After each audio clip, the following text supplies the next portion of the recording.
Howdy there, Coastal Bend. Good evening to y'all. We're gonna settle in for another humid and muggy evening, but it's the last of about two that we're gonna have to muddle through. Let me show you what we're looking at going into the rest of this evening. Gonna sit at 77 on your way out the door tomorrow, as well as just a couple isolated showers already by about sunrise tomorrow. We also could see some patchy fog because of all the humidity, and those winds really aren't gonna be blowing around and mixing the air up. So again, we could be seeing some patchy fog overnight. Tomorrow afternoon, those showers going to come from the coast and push inland just a bit. Temperatures topping out in the mid and lower 90s around the coastal bend. Showers clearing off the radar by sunset, and then we do it all over again for Monday, starting out on the muggy side a little bit, and then here's cold front day. That front comes down into the coastal bend with a little bit of heat and moisture in the atmosphere. We could see some scattered showers pop up as that cold front comes down into the coastal bend, but what I want you to notice is that the temperature jump we're going to have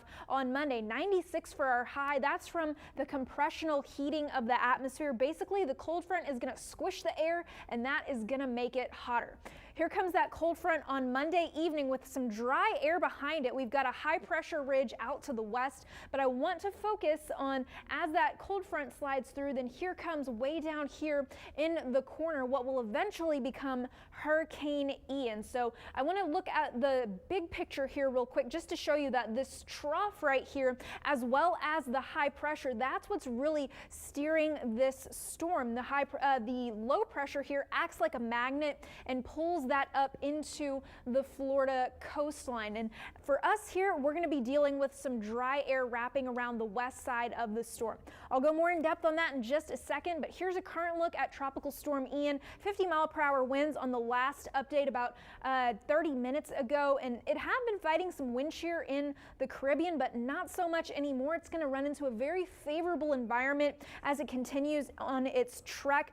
We're going to be looking at some rapid intensification with this storm because the wind shear is really going to roll back, but it's also going to be in some very warm waters here. I'm talking 86, 87 degrees. Normally we just need 80-degree waters for any tropical development. And I want to stress rapid intensification. That's about a 35-mile-per-hour jump in winds from 24 hours to the next 24 hours. So from Sunday morning to Monday morning, we will be looking at that 35-mile-per-hour jump. That storm going to continue across the western tip of Cuba. You can already see hurricane watches in effect as it crosses as a major hurricane and into the Gulf as a Category 4 storm, 140-mile-per-hour winds. But coming up to the coast of Florida, it's going to run into a lot more wind shear and some cooler, relatively cooler waters. So it is going to decrease. Right now, National Hurricane Center saying a Category 1 storm at landfall. However, it's going to have a very large wind field and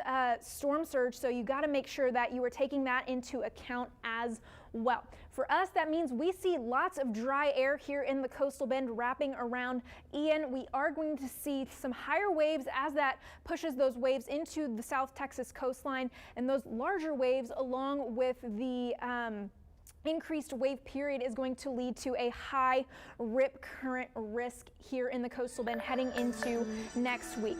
Taking a look at our 7-day forecast, we have 1 or 2 more days of some rain chances in the coastal bend, the last of those coming on Monday with our cold front, but behind that we deal with lots of dry air, summer-like afternoons, but look at that, temperatures in the mornings feeling like fall, maybe even breaking out the sweater. But of course, once a storm gets into the Gulf, all eyes, no matter where you live. Absolutely. Absolutely. Yes. So we'll be watching that. And thank you so much, Kristen. Well.